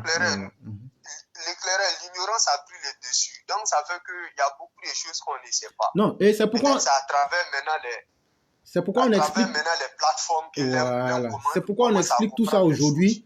Après tout ça, tu peux dire, voilà, j'ai été injustement victime d'une telle situation, d'un corps à biomètre, d'une autorité, mais je n'ai pas les moyens, je n'arrivais pas à travailler. Et donc, tout le temps que le procès a pris, voilà les conséquences que ça m'a posées. Si tu arrives à les prouver en écrit, avec tous les transports, quand c'est comme ça même, là, il faut aller même en chose même, en taxi compteur même. Là, si toutes les factures sont là par écrit, mais les juges, c'est des humains. Ils savent que c'est à cause de la justice que tu n'as pas travaillé et tu étais dans ton droit. Et donc, on peut inclure ça dans les dommages que tu dois recevoir. Ça aussi, c'est possible. Il faut que nos parents sachent ça. En tout cas, par rapport au transport, là aussi, là, il faut qu'on organise. Donc, sinon, les choses là peuvent pas finir. Tous ces trucs là peuvent pas finir. Parce que, comme le frère qui vient de passer a su bien dire, là, par rapport à la visite, là, la visite, quelle que soit ta voiture, même si tu t'en prends dans la maison mère, tu t'en vas déposer. Tu vas donner de l'argent. Ou soit on te fait jouer pour des trucs même. Ça veut dire la corruption est devenue, effectivement, la corruption est devenue la règle. Voilà. Tu ne donnes pas quelque chose et c'est la SICTA qui est mise au grand jour. Et il faut que cette compagnie-là commence à changer. Sinon, la semaine prochaine, je vais me charger de passer par des personnes même de la SICTA. Et puis pour mettre leur cul dehors, comme on le dit chez nous au pays. S'il ne faut pas attention, on va utiliser, puisque c'est des gens qui aiment la corruption, on va payer certains de leurs agents pour faire sortir tout. Et même s'il ne faut pas attention, on va faire sortir des données où ils ont tripatoué des informations. On le fera pour les mettre, et le directeur de la SICTA, on va le mettre très mal à l'aise. En tout cas, ça serait les bienvenus. Sinon, c'est compliqué. Il n'y a pas de problème. En tout cas, chacun fait son effort, mais vraiment, c'est déjà... Non, mais gardons l'espoir parce que le régime qui est là fait beaucoup d'efforts pour assainir l'image du pays. Et donc, ne désespérons pas. Et moi, je le dis comme ça. Moi, aujourd'hui, je suis arrivé à un point où je dis, c'est qu'on ne va pas gagner avec Ouattara, là. On n'aura pas ça avec quelqu'un d'autre. Et donc, c'est à nous de savoir comment demander et d'utiliser la bonne méthode. Et ce que je vous dis, c'est des choses vérifiées et vraies que je vous dis. Ce régime fait beaucoup de facilité, ce régime fait beaucoup d'ouverture, mais les gens ne sont pas informés et éduqués à savoir le comment. Et il revient dans nos devoirs de pouvoir informer et éduquer les masses afin que les gens puissent se rapprocher de la réalité et puis être satisfaits. Et donc, c'est nous qui vous disons merci. Et donc, si vous avez d'autres préoccupations, vous pouvez revenir. Merci beaucoup. Merci bien.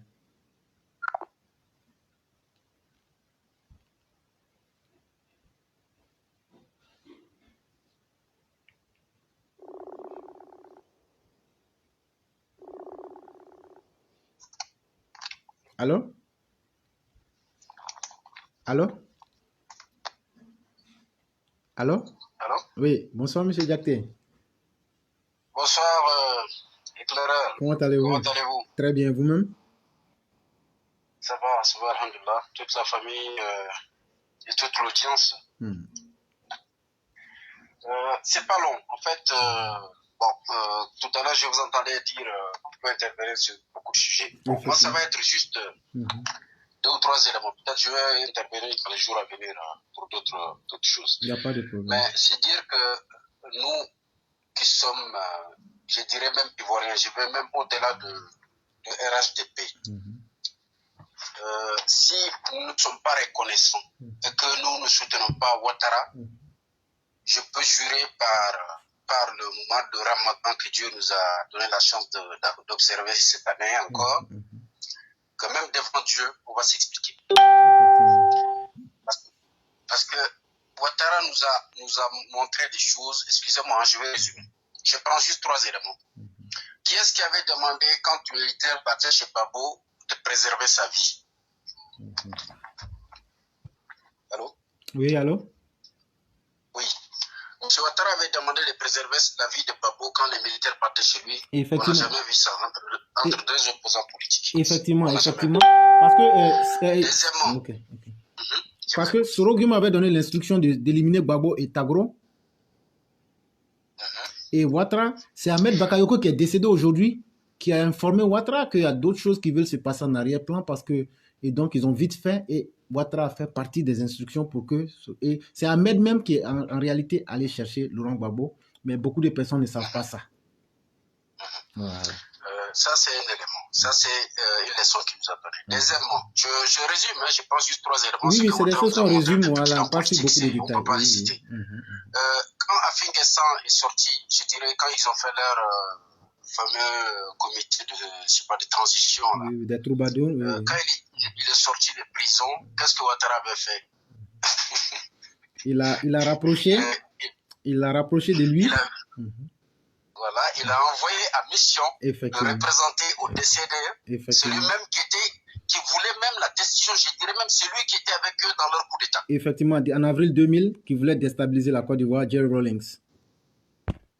Voilà, et même là, 2020, là, lors des élections, il était encore avec les opposants. Il a toujours soutenu les opposants par rapport à Ouattara. Effectivement. il a envoyé sur l'autre Afinguessan le représenter au Ghana. Et j'avais même envoyé la vidéo, je disais que ça me faisait, à chaque matin quand je vois, je meurs de rire. Là où le comédien, l'humoriste, comment il s'appelle, Puy de Fer, là où il dit Ouattara, on disait qu'il n'était pas politicien, mais là on voit que c'est un agression politique. Il sort Afinguessan de prison, il le met dans l'avion présidentiel, il lui donne, je dirais, l'avion présidentiel pour le représenter au Ghana. Et Puy de Fer disait aujourd'hui, si on demande au Ghana le représentant ou le président de la République de Côte d'Ivoire, c'est Afinguessan. Effectivement. C'était une leçon politique, on n'a jamais vu ça. Maintenant, ce qui m'a marqué, qui m'a fait intervenir aujourd'hui, c'est que depuis tout à l'heure, je vois quelque chose qui passe sur le réseau. La dame qui est décédée à Paris, Maëlie Ba, qui insultait Ouattara tous les jours, qui disait que la personne qui viendra l'informer du décès de Ouattara, qu'il allait vraiment sauter, danser sur le corps de Ouattara, tout ce qu'on pouvait imaginer comme on appelle comme injure, elle a dit sur Ouattara. Bon, elle est décédée, on ne va pas la condamner ou l'incriminer, on prie pour son âme. Là, je vois sur le réseau que cette dame, elle a été évacuée par le son de Ouattara, c'est-à-dire son corps a été récupéré, prise en charge, envoyé en Côte d'Ivoire et actuellement à Treichville. Oui, son corps à Treichville, oui, ça nous a été confirmé aujourd'hui à 15h. Voilà. Tout frais, prise en charge par l'État de Côte d'Ivoire sur directive du président de la République. Ben, je vous l'avais dit la semaine passée que les mêmes gens m'avaient contacté et que moi je leur ai dit directement que je pouvais le faire mais je ne le ferai pas. Vous savez, chacun de nous a ses limites. Chacun de nous a ses limites. Et moi, sincèrement, voilà. Ce n'est pas une mauvaise chose que le gouvernement a fait, c'est même une très belle chose. Mais moi, en fonction de mes limites, je ne l'aurais jamais fait. Mais c'est une très bonne chose que le gouvernement a fait. Ça, il faut le reconnaître. Exact. Voilà. Exact. Ce que tu dis, c'est effectivement, c'est pour cette même raison, parce que chacun connaît ses limites par rapport à quelqu'un qui nourrit de la haine contre nous, jusqu'où on peut être, même si on dit la religion nous exige, nous demande un certain nombre de choses qu'il faut pardonner. Tout le monde sait, selon le niveau d'orgueil, le niveau comment on appelle, d'égo qu'on a, tout le monde sait combien c'est difficile de poser ce genre d'actes. Effectivement. Mais on voit Ouattara venir poser cet acte sans faire de bruit, sans bavarder, mais c'est-à-dire, je lis ça, je dis, mais c'est pas possible. Mais c'est pas un être humain, ça. Il m'étonne par tout ce qu'il fait, c'est-à-dire il est en train de donner des leçons à la population, effectivement, à l'Afrique tout entière. Et vous voyez, le problème du porc sec, par exemple, c'est quelque chose qui va, le porc sec, il a même essayé de booster le programme et aujourd'hui, à partir du 25 mai, le programme doit bientôt commencer. Et vous voyez un peu l'impact positif économique que ça va apporter sur le Mali, la Côte d'Ivoire et le Burkina et les vies que ça va sauver. C'est énorme. C'est énorme. C'est énorme. L'impact d'un parc pareil, c'est durable, c'est palpable. Et je pense que tout de suite, quand j'ai entendu, je pense que dans votre introduction, vous avez évoqué ça. Quand j'ai entendu ça, j'ai pensé à toutes les personnes qui se plaignaient. Bon, je ne dis pas que c'est mauvais, mais on avait beaucoup de nos frères du Nord qui se plaignaient comme quoi Ouattara est au pouvoir, il n'a rien fait pour le Nord. Quand tu citais comment on appelle, le nom de régions qui vont être impactées, c'est-à-dire à travers leur activité, qui vont être impactées positivement par rapport à la transformation qu'il y aura dans cette zone, je me disais, voilà, un seul projet peut impacter toutes les régions du Nord. Effectivement. À travers la transformation des produits, à travers le nombre d'emplois que ça va créer, et à travers même les facilités que ça nous crée. Parce que pour certains besoins, on était obligé de nous déplacer jusqu'à Abidjan. Mais aujourd'hui, quand on va créer cette zone, je dirais, moi je considère même comme une zone franche, qui va prendre sur 700 hectares, les activités qu'il va y avoir, ça va créer beaucoup de choses. C'est-à-dire, quand on parle d'impacter positivement les activités ou la vie des gens, des populations, je pense que c'est quelque chose de très, très, très intéressant et très important. Qu'il faut mettre en avant, qu'il faut savoir apprécier et qu'il faut savoir commenter. Je pense que c'est l'occasion pour chacun de nous, parce que tous les jours, quand il y a quelque chose, on va se plaindre. Mais là, c'est encore l'occasion de venir. Tout le monde doit prendre ce micro et dire ça, c'est quelque chose de très important. Et féliciter les présidents. Effectivement, parce qu'on aime se plaindre et on pense que quand le président fait aussi quelque chose de bien, même si c'est notre père, venons lui dire, le vieux, tu as bien fait. C'est aussi important et ça fait partie même de la gratitude.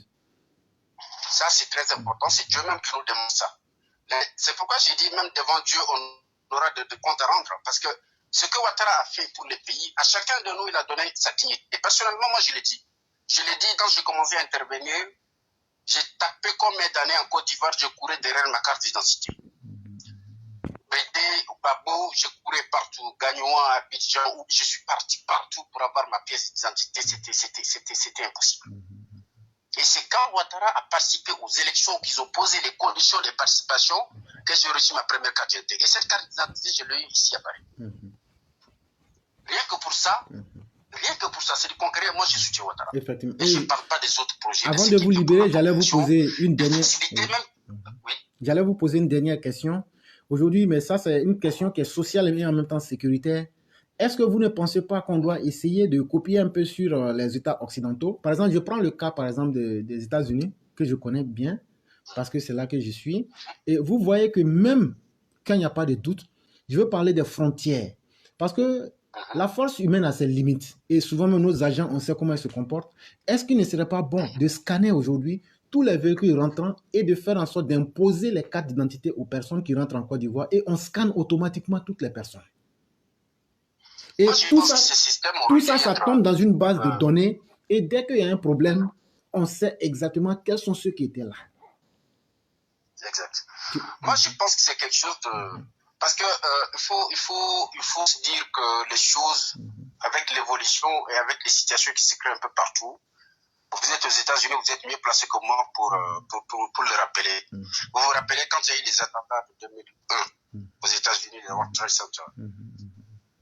Au lendemain de ces attentats, il y a une nouvelle loi qui a été votée sur les plans sécuritaires, qui coordonnait, par exemple, de rentrer dans un certain nombre de domaines qu'on considérait comme privés avant, mais à partir de cette loi, on permettait à l'État de pouvoir aller plus loin et de pouvoir contrôler un certain nombre de choses. Je crois quelque chose acte là, j'ai oublié exactement le nom de la loi. Mais ça finit par acte en anglais. Donc, pourquoi les États-Unis ont fait ça? Ils ont fait ça parce que c'était une nécessité. Parce que si les gens sont parvenus à venir sur le territoire américain, à s'entraîner sur le territoire américain, dans des centres d'entraînement, avoir à piloter des avions et se lever, prendre des avions de commerce, de transport américain et taper le World Trade Center sur le territoire américain, c'est parce que quelque part, il y a eu des défaillances au niveau sécurité. Vous êtes d'accord avec moi? Effectivement. Donc, à partir de cette loi, ils ont mis en place des procédures ou des mécanismes qui permettent aujourd'hui de contrôler à tous les niveaux de sorte à ce qu'on puisse être plus victime de ces genres de choses. Et je pense que c'est quelque chose de normal, même si, bon, quelquefois, on peut dire sur le plan de liberté individuelle, on a joué. Quand la sécurité le nécessite, la sécurité du groupe ou de la nation l'exige, il faut le faire. Moi, je pense qu'aujourd'hui, tous les États sont passés à ça. Aujourd'hui, on a des systèmes de surveillance. Pourquoi sur les pièces d'identité avant, on venait, on prenait la photo, on collait, maintenant on ne fait plus ça, on fait biométrie. Pourquoi sur les passeports, quand on arrive maintenant, au lieu de, comment on appelle, de prendre l'encre et de mettre, on fait par biométrie? Tout ça, c'est par souci de sécurité. Parce qu'on sait qu'il y a des gens qui trafiquent des passeports. On sait qu'il y a des gens qui trafiquent tout ce qui est documents administratifs. Donc, pour essayer de maîtriser ça, on a mis en place des systèmes qui nous permettent de mieux surveiller, de sorte que quand une personne arrive, on va même plus loin, on fait la reconnaissance faciale. Donc, dès que tu donnes ton visage, on sait que c'est toi. Aujourd'hui même, j'ai regardé un documentaire là où on montrait des jeunes délinquants dans les rues de Paris ou dans les villes françaises.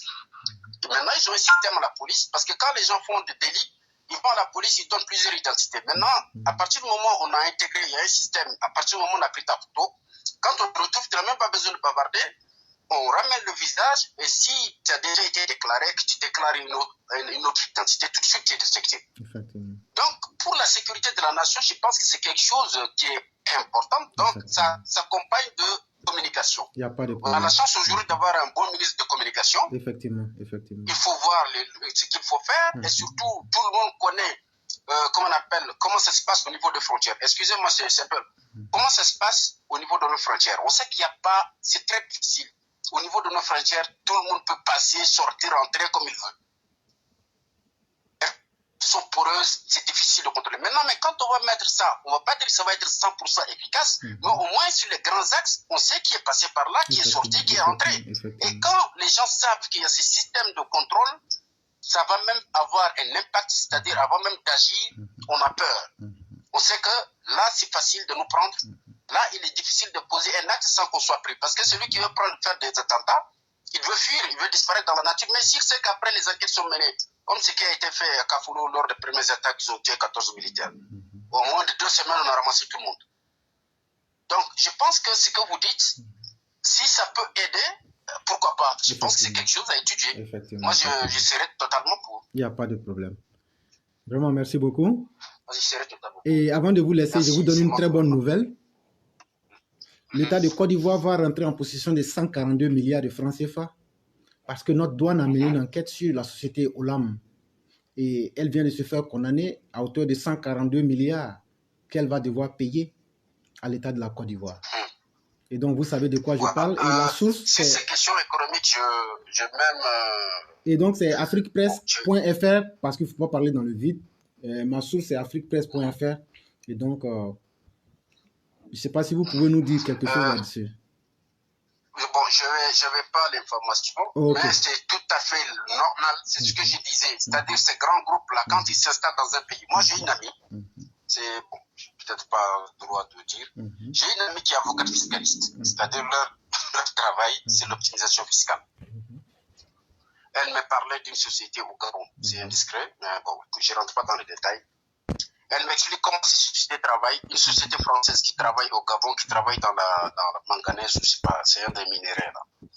Mais quand tu vois ce que ces sociétés font dans nos pays, et quand tu vois ce qu'ils gagnent en dividendes, et que de notre côté, elles n'investissent, elles ne font rien dans nos pays. Même les petites structures de santé, de dispensaires, des écoles, elles ne font rien. Et tout ce qu'elles trouvent, les mécanismes leur permettent aussi de ramasser tout l'argent qu'ils gagnent et d'amener ça sur eux. Et en plus de ça, malheureusement, ça c'est de notre faute, la corruption dans nos pays fait que même quand tu dois payer comment on appelle, parce que quand on arrive à prendre, si la douane a pris ça, c'est parce que quelque part d'autres ont laissé passer. C'est parce que quelque part il y a eu de corruption, il y a eu sur le terrain des gens qui étaient en complicité, qui leur ont permis de pouvoir tricher à un certain niveau. Donc quand les sociétés ont ces avantages-là de pouvoir tricher et de gagner l'argent, de pouvoir évacuer leur argent, ils en profitent. Olam, c'est une société malaisienne ou indonésienne, c'est Malaisie, je crois. C'est à un moment, c'est le plus grand groupe agroalimentaire du monde. S'ils te permettent de faire des faux sur nos petits pays, c'est parce que quelque part, on n'est pas vigilant. Et si l'État trouve ces fautes-là, moi je pense qu'il faut aller au bout, c'est-à-dire il faut les taper le plus fort possible. Pour qu'ils comprennent que non, ça ne se fait pas. On a vu les conséquences de ce que ça, par exemple, ça s'est passé au Niger. Quand Mamadou Tandja avait voulu demander à Eva, la société française qui exploitait les minéraux du Niger. Vous m'entendez? Très bien, très bien. Quand Areva exploitait les minéraux du Niger, l'uranium, Mamadou Tandja, quand il avait demandé à Areva d'augmenter les prix, il a dit, nous sommes un pays pauvre, tout le monde sait. Les recettes fiscales sont très, très, très faibles.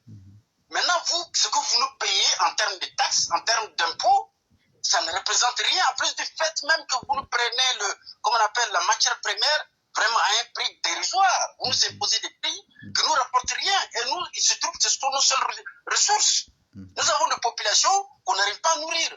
Donc, essayez de revoir les prix. Essayez de voir ça au moins à 50% pour qu'on puisse être dans une relation gagnant-gagnant. Effectivement. Et à côté, il avait les Chinois qui avaient besoin de ça. Donc, les Français, ils le savaient. Mais qu'est-ce qui s'est passé? Au bout de quelques mois, ils ont fait un coup d'État, Mamadou Tandja, ils l'ont renversé. Et lui qui était en train de leur dire, payer notre matière première à un prix acceptable, qui fasse que nous puissions être dans une relation comme on appelle, de respectabilité. Non, c'est lui-même qui s'est retrouvé à la justice. Mamadou Tandja, il devait rentrer à la justice parce qu'on l'accusait désormais d'avoir détourné le fonds de l'État. Effectivement. Donc, c'est dire que ces grands groupes, il n'y a pas de pitié. Comme disait Chirac, c'est que des intérêts. Donc, quand ils se plantent sur nous, que ce soit au niveau fiscal, que ce soit au niveau des infrastructures, il ne faut pas leur faire des cadeaux. Et c'est d'entrée qu'il faut le faire. Ils ont construit la plus grande usine Olam en question. Ils ont construit la plus grande usine de noix de cajou à côté de Boaké, il y a quelques années de cela. Ça, c'est des investissements que Ouattara avait fait, que tout le monde a oublié d'ailleurs. Est-ce que quelqu'un parle, par exemple, du pont de Jacquesville, des usines qu'il y a eu au départ, là, Cette usine, la plus grande usine de noix de cajou dans le monde, construite à côté de Boaké, c'est Olam qui l'a construite. Elle travaille encore, elle transforme des noix de cajou. Mais les milliards qu'ils trouvent dans ça, là, personne ne sait. Ici, à Paris, quand on rentre dans les magasins, allez dans n'importe quel magasin, prenez 100 grammes de noix de cajou et vous demandez le prix. Et vous comparez au prix qui est appliqué là-bas en Côte d'Ivoire. On prend les kilos, même pas 500 francs. Ici, on fait les 100 grammes à plus de 3 euros. Effectivement. C'est facile à comprendre. Donc, quand ces sociétés se permettent aussi de faire des pratiques qui ne nous arrangent pas, il faut les frapper. Moi, je pense même qu'il faut aller plus loin. Il faut leur poser comment on appelle, des amendes de record pour qu'ils arrêtent. Donc, on va dire merci au gouvernement et les féliciter pour ce qu'ils ont fait. Oui, c'est déjà une très bonne action. Je suis totalement d'accord. Et ça, il faut l'élargir et faire à toutes les sociétés. Il n'y a pas de problème. C'est nous qui vous disons vraiment merci. C'était très long. Il n'y a pas de problème. Non, c'est bon parce que ça a été aussi instructif, parce que c'est ça l'objectif aussi. Et donc, je vais vous libérer totalement et c'est à moi de vous dire merci infiniment. Merci. Et sachez que... Je reviendrai peut-être dans la semaine. Il n'y a pas de problème. C'est toujours un plaisir pour nous. Je reviendrai dans la semaine. Il n'y a pas de problème. Merci beaucoup. Oui, merci beaucoup. Et donc, avant de continuer, il y a Tima qui nous dit ceci. Remercions le procureur Adou Richard qui a pris le dossier d'une femme à Azopé lors de l'accouchement. Les sages-femmes ont été convoquées pour être entendues sur leur part de responsabilité. Effectivement, construisons une nation plus juste et une nation égalitaire, ça revient à sauver la vie de tout le monde. Et ça a cet effet qu'il y a un de nos frères, Petit Dav qui disait ceci, quand on parlait de l'aspect sécuritaire au niveau des frontières. Il a posé aussi une problématique qui est juste. Il a dit, si on essaye de beaucoup avoir de l'impact sur le contrôle des citoyens, que fait-on de la liberté individuelle alors? Et donc, à cette question, moi, je réponds qu'aujourd'hui, toutes les nations sérieuses ont déjà répondu à cette problématique-là. Les libertés individuelles, sinon la liberté d'un individu, ne peut pas être au-dessus de la liberté du collectif. Et aujourd'hui, je réponds simplement à la question pour dire, plutôt que de craindre ma sécurité individuelle, je préfère aujourd'hui craindre la sécurité du groupe, de la communauté, parce que c'est ensemble que nous réussirons, c'est aussi ensemble que nous allons échouer. Un seul individu ne peut pas constituer une société, et donc il ne faut pas oublier ça. Quand on assure la sécurité, quelles que soient les plaintes que chacun de nous fera à la fin de la journée, c'est parce qu'on est encore en vie, c'est parce qu'on est en sécurité. Et donc la sécurité est cette chose-là même qu'il faut valoriser tous les jours. C'est ce que j'allais dire.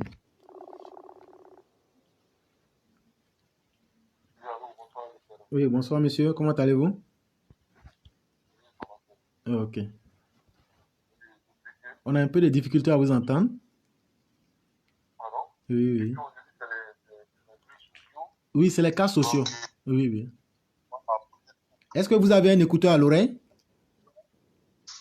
Allô, vous m'entendez? Difficilement. Je ne sais pas si vous avez un écouteur ou bien... Oui, c'était un écouteur, mais c'est bon maintenant, non?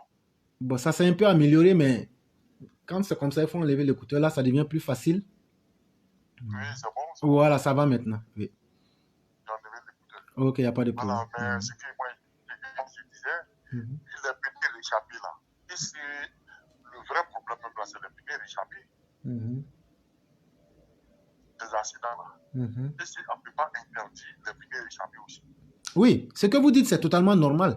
Et même les pneus réchappés que vous dites, on appelle ça pneus France au revoir. Le problème ne se limite pas à ça. Voilà. Quand ils viennent avec ces pneus-là, à Trècheville, il y a des endroits où on scie les pneus-là encore.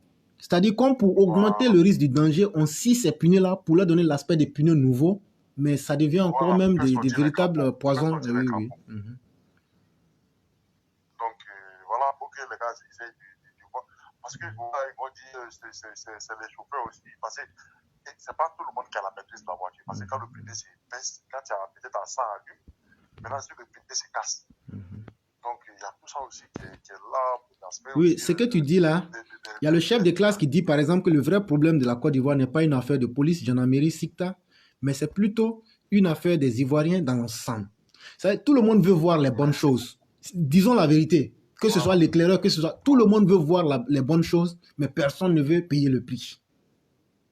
Ça aussi. Et ça, chère population, nous sommes tous coupables. Ça, c'est clair. Voilà, et ça, il ne faut même pas douter. En matière des fonctionnaires là, parce que tu sais, comment on appelle, des fonctionnaires en Afrique, Ils sont comme des nouvelles voitures. Parce qu'ils tous payent la traite. Ils tous payent la traite. Je ne sais pas si tu peux me faire comprendre. Non, pas vraiment. Parce que, voilà. Pourquoi je dis qu'ils sont comme des nouvelles voitures? Parce que quand tu vas prendre une nouvelle voiture à la Samca, tu payes la traite de la voiture, la voiture, les gens ne peuvent pas payer la voiture cash. Maintenant, les gars, quand ils doivent rentrer à les arrêts ou bien à la dans un concours, les parents payent de l'argent. Effectivement. Donc, voilà. Ok. Donc, quand les gens rentrent, voilà, donc il faut qu'ils payent la traite. Effectivement. Il a pris crédit avec quelqu'un. Pour dire qu'il veut trouver travail pour mon enfant. Donc, il y a des gens qui vendent aussi les terrains. Voilà, pour que les enfants puissent avoir un concours. Effectivement. Donc, quand le petit il finit de faire ça, il faut qu'il travaille pour payer, pour rembourser le terrain du vieux. Ou bien le vieux aller prendre crédit à la banque. Donc, voilà, c'était ma petite contribution. Il n'y a pas de petite contribution. Vous avez dit des choses très importantes. Parce que ce problème de pneu que vous dites là, on va toucher tout le problème, mais si on oublie ça, la mort va continuer et on va dire que c'est les génies du village, alors que ce ne sont pas les génies, encore moins les sorciers du village. C'est qu'on n'a pas voulu regarder en face la réalité. Donc, il n'y a pas de sorcellerie face à notre malheur. C'est quand on refuse de voir un problème, le problème vient à nous surpasser et c'est nous qui vous disons merci. Et vraiment, avec, il n'y a pas de problème. Vous passez une très bonne soirée. Ok, merci beaucoup. Merci.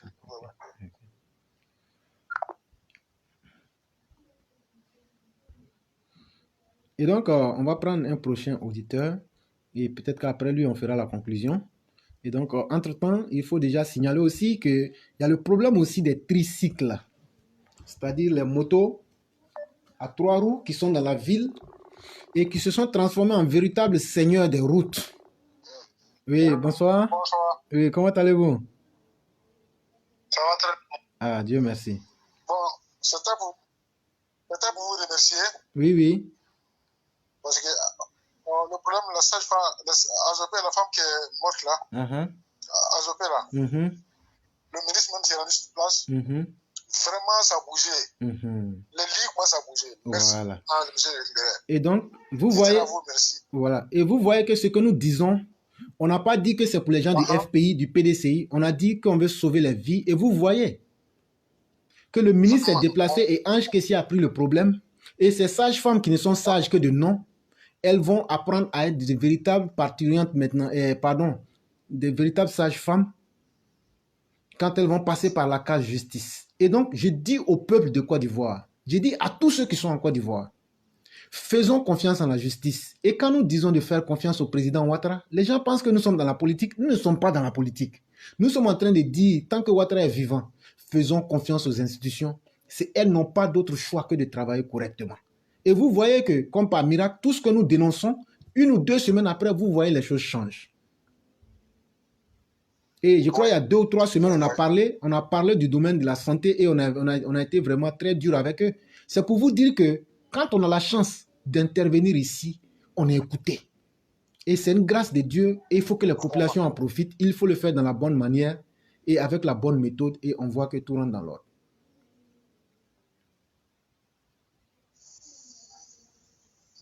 Alors, vraiment. Oui. Okay. C'est grâce à vous. Okay. Si tu vois les ministres qui sont chez nous, c'est que nous disons à la ligne, ça remonte. Effectivement, ça remonte. Et ça, on n'a jamais caché. On vous a toujours dit que les messages remontent. Et ça remonte aux bonnes personnes. Vraiment, ça remonte. Ça remonte aux bonnes merci personnes. À vous. Il n'y a pas de problème. Bonne émission. C'est moi aussi qui vous dis merci parce que venir dire ça aussi en face, c'est une victoire aussi pour nous tous. D'abord pour le gouvernement même, mais aussi pour nous autres qui essayons de faire un peu le relais. C'est une victoire pour tous les élèves de la classe et pour tout le peuple de la Côte d'Ivoire aussi. Et ça va permettre de sauver des vies. Et c'est ça qui est le plus important. Merci à vous. Il n'y a pas de problème. Vous passez une très bonne soirée. Okay. Merci beaucoup. Et donc, chers auditeurs, vous voyez bien que cette plateforme-là, on ne fait pas de sélection. Quand vous appelez, vous passez. La seule condition, c'est le respect et la bonne manière, comme disait quelqu'un. Et donc, vous donnez vos avis et vous êtes écoutés. Et Dieu merci. On ne peut pas dire que l'incident qui a précédé la visite du ministre soit une bonne chose, mais ça va faire bouger les lignes Et c'est déjà très bien. Bonsoir, Madame Marguerite. Allô? Oui. Allô, bonsoir, Claire. Comment allez-vous? Ça va un peu, merci. Ah, Et vous Dieu aussi, oui, ça va? oui, ça va très bien. Dieu merci. Mhm. Qu'est-ce que j'allais dire? Déjà, je prie que Dieu éloigne tout ce qui n'est pas bien du président Ouattara, Amen. de sa Amen. gouvernance, Amen. de sa famille, Amen. de toute Amen. la Côte d'Ivoire. Amen. Amen. Que Dieu éloigne tout ce qui n'est pas bien de nous. Amen. Vous savez, aujourd'hui, on parle du transport, du secteur du transport. Mais en fait, c'est de tout qu'il s'agit en Côte d'Ivoire. Effectivement. C'est de tout qu'il s'agit. On est quasiment immergé dans l'anarchie. Immergé. Et ce qui me rend triste, c'est le fait que, enfin, ce qui me dérange le vous plus, désole, oui, c'est oui. le fait qu'on ait des ministères. Tous les ministères ont été nommés. Je suppose que moi, si je suis nommé en tant que ministre, je travaille avec moi aussi une équipe. Donc, à chaque équipe, à chaque ministère, à chaque ministre, pardon, chaque équipe doit repartir le rôle de ce qu'il a à faire. Ça veut dire qu'on travaille tous pour aboutir, pour avoir du résultat. Mais quel est le problème? À ce que je constate, je trouve que on ne réfléchit pas. Ça veut dire qu'on est juste là, on est nommé, et puis tant qu'on ne nous dit pas ça, je ne sais pas, on ne fait pas d'effort. Il faut déjà réfléchir, parce que je dis, à une réflexion se trouvent des solutions. Quand on ne réfléchit pas, il n'y a pas de solution, on ne trouve pas de solution. Et tout ce qu'on est en train de dénoncer aujourd'hui en Côte d'Ivoire, ça saute aux yeux. C'est devenu puant même. Trop puant pour qu'on en soit encore à ce niveau-là. Il y a trop de travail à faire. Je me dis que si chacun à son niveau quand même se met à commencer quelque chose aujourd'hui, forcément, jour après jour, ça va prendre forme, ça va donner du résultat. Effectivement.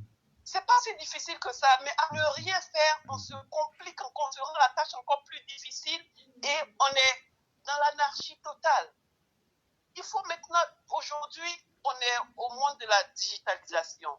On parle de corruption qui s'écrase, qui nous pollue, qui nous fait trop de mal. Faisons quelque chose, c'est compliqué. Ok, on a quand même suffisamment de moyens pour digitaliser tout le système, comme les grands pays aujourd'hui. Parce que quand on se réfère aux détournements qui sont faits quotidiennement, on va dire presque qui est devenu une culture. Je ne pense pas qu'on ne va pas nous dire qu'on n'a pas les moyens de digitaliser le système et bien en retour, ce qu'on en gagnerait, ce serait tellement multiplié par je ne sais combien d'argent. Donc, c'est aussi simple que ça. Okay. Si on prend par exemple, on parle de répression et j'ai l'impression que quand on fait un pas en avant, on a fait l'effort de faire un pas en avant et subitement, le pas qu'on a fait en avant, on recule ensuite. Donc l'avancée est tellement trop difficile, à tel point qu'on se demande est-ce qu'on va s'en sortir.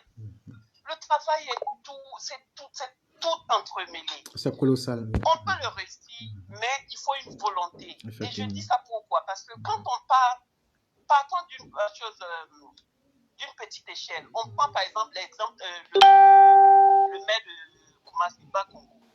Quand Bakongo a commencé son travail, il a été tiré dans tous les sens, ce matin ou tout ça. Mais aujourd'hui, qui sont les plus heureux? C'est les habitants de Koumassi, ils en sont trop fiers. Et tant qu'on ne prend pas ces initiatives-là pour vouloir de détermination, non, ne restons pas dans ce temps, on se fatigue pour rien. Moi, je vous dis, chaque jour que Dieu fait éclaireur, je souffre de la situation qu'on vit en Côte d'Ivoire. Toute cette situation n'est que elle est quasiment meurtrie par la corruption. C'est la corruption à toute échelle. Sortons de là. Il y a quelque chose à faire. Mettons-nous-y et puis faisons quelque chose pour ça. Moi, franchement, j'attribue ça à chacun des ministres. Parce que s'ils veulent réussir, ils peuvent y arriver. Prenons déjà l'exemple du ministre qui a fait clôture Oui, Sidi Touré. Sidi Touré, oui, oui. J'attendais quand même à la limite que ce monsieur-là, à la limite, si lui ne démissionne pas, qu'on lui demande de démissionner. Il faut envoyer ce genre de signal fort. Parce que si les ministres eux-mêmes se tombent dans l'anarchie, que peuvent-ils espérer des petits citoyens? Non. Et c'est en ce fait-là qu'un chauffeur disait que nous sommes d'accord pour que la loi s'applique, mais il faut qu'elle s'applique aussi au sommet de l'État. Parce que si tel n'est pas le cas, on n'aura jamais confiance en la loi. Oui. Et ça dérange. Moi, je ne sais même pas comment le Premier ministre qui lui a formé son gouvernement est aussi peut être à l'aise avec. Si ça passe aujourd'hui pour Sidi Temoko Touré et qu'il y a un autre cas demain, dans quelle position se trouveront-ils pour juger ce nouveau cas? Ou allons-nous finalement, à quel moment nous sortir de là en fait? Mais ça devient un peu fatigant. Oui, mais je pense qu'il ne faut pas... Franchement, j'en suis fatigué. Oui, mais il ne faut pas désespérer. Il faut prendre des rigueurs, il faut mettre la pression et puis il faut vraiment sortir tout de suite. Pour moi, la priorité, il n'y a pas de problème. De la corruption. Mais je suis en train de vous dire que vous et moi et toutes les personnes qui sont de cette volonté-là, nous sommes en train de faire le combat de la goutte d'eau contre la pierre. Et aujourd'hui, vous voyez que sur cette plateforme dont vous êtes une des membres actives, on arrive à changer beaucoup de choses. Et c'est à cet effet-là que je voulais lire les propos d'un des auditeurs qui nous disait comme ça qu'il y a le ministre et les lignes bougent tellement. Voici ce qu'il nous disait, Thio. Les lignes bougent fort. Quand on voit le ministre Bouaké Fofana et la brigade de salubrité en train de nettoyer des caniveaux à Cocody et qui reçoit la visite surprise du président lui-même, ça veut dire que beaucoup de choses bougent et avancent. Et donc, c'est pour vous dire aussi de ne pas perdre l'espoir parce que comme on nous le dit, quand vous êtes dans une chambre noire, plutôt que de maudire l'obscurité, pensez plutôt à allumer une bougie. C'est un point de départ qui est certes peu, mais c'est déjà bon. Et maintenant, ceux qui ne croyaient pas en la lutte, ceux qui ne croyaient pas que nous pouvions aller vers une société juste et égalitaire, nous les invitons, même s'ils ne veulent pas s'ajouter à ce que nous faisons, nous les invitons à suivre nos pas pour qu'on puisse dénoncer de la bonne manière, avec la bonne méthodologie, pour qu'on en arrive à vraiment faciliter la vie à nos parents qui sont restés au pays. C'est vraiment très important. Ouais. Mais vous êtes d'accord avec moi qu'il faut impérativement voir comment on peut digitaliser tout le système. Non, c'est ce que... On n'a pas de système. C'est ce que moi-même j'ai dit. C'est ce que j'ai dit. Ça sera l'une des options qui va faire avancer les choses vite. Il n'y a même pas matière à discussion sur ce que vous dites. C'est totalement la vérité. Parce que si quelqu'un est corrompu, c'est parce qu'il arrive à avoir de l'argent ou bien il arrive à toucher l'argent. Mais si on créait des moyens où tout était payé en avance, où le fonctionnaire n'est là que pour voir est-ce que les documents sont dans les normes, vous verrez qu'il n'y aura plus de corruption. Voilà. Et donc la digitalisation s'impose parce qu'elle est efficace. Et vous voyez aujourd'hui au niveau même des ambassades dans les pays occidentaux, combien de fois c'est devenu beaucoup plus facile parce que tu payes ton visa et tout avant de partir et c'est vraiment une très bonne chose. Ouais, merci. J'en profite pour insister sur la démission. Pardonnez-moi si j'insiste, mais c'est pas pour faire mal à Timoko. Moi, je me dis que il doit assumer ses responsabilités. Ça n'engage que lui. Il faut vraiment utiliser cette opportunité-là pour envoyer un message fort et puis avancer. Effectivement. La démission de Timoko, Sidi Temoko ne devrait pas être un problème. Nul n'est indispensable. Aux États-Unis, on nous dit ceci, que la règle de la loi, c'est que nul n'est au-dessus de la loi. Quand vous rentrez aux États-Unis, même si vous ne comprenez pas l'anglais, on vous dit the rule of law is no one is above the law. La base de la règle, c'est que nul n'est au-dessus de la loi. Et on t'explique bien. Est-ce que tu as compris? Maintenant, quand tu ne peux pas dire que tu n'as pas compris parce qu'on va prendre tout le mécanisme, tout le temps pour t'expliquer. Maintenant, comme tout être humain, tu as toujours le choix de faire ce que tu veux. Mais le jour que la loi va te prendre, tu te sentiras seul au monde parce que la loi va te presser et t'essorer comme un habit. Mais une fois que tu passes par là, toi-même, tu deviens un exemple pour la communauté. Et c'est de ces exemples forts que nous avons besoin. Et effectivement, si vous remarquez très bien, des gens ont pensé que le dernier mandat de Ouattara aurait été un mandat de laxisme et de facilité. Mais c'est dans ce mandat-là qu'il va même tordre les bras correctement aux uns aux autres, parce qu'on ne va pas aussi accepter qu'il soit de ce mandat avec la honte. Et moi, je vous dis que c'est même vital. C'est vital pour chaque Ivoirien que ça se passe comme ça. Effectivement. Vraiment. Effectivement. C'est nous qui vous disons merci. J'attends excusez-moi si je dis comme ça. Il n'y a pas de problème. Mais il est souhaitable quand même qu'on voit cette histoire de démission du monsieur, du ministre, pour en arriver à quelque chose. Désolé, mais voilà, non. Ça doit passer par lui. Ça passe par moi, je pensais que j'ai dit la même chose le dimanche passé. Et je suis même allé plus loin pour dire que la dignité aurait recommandé que Sidi Timoko démissionne. Mais vous savez, la dignité, c'est encore la valeur qu'une personne s'octroie à elle-même, que se donne à elle-même. Est-ce que cette personne... Parce que quand même, c'est juste après quelques jours de signature de charte de bonne conduite qui a encore ça à suivre. Effectivement. C'était le mercredi. Le mercredi et le dimanche, lui, il allait faire ça. Oui. D'accord, éclaireur, je vous remercie. Il n'y a pas de problème. Il n'y a pas de problème. C'est nous qui vous disons merci. On est ensemble. Hein? Ok, vous passez une bonne soirée. Okay.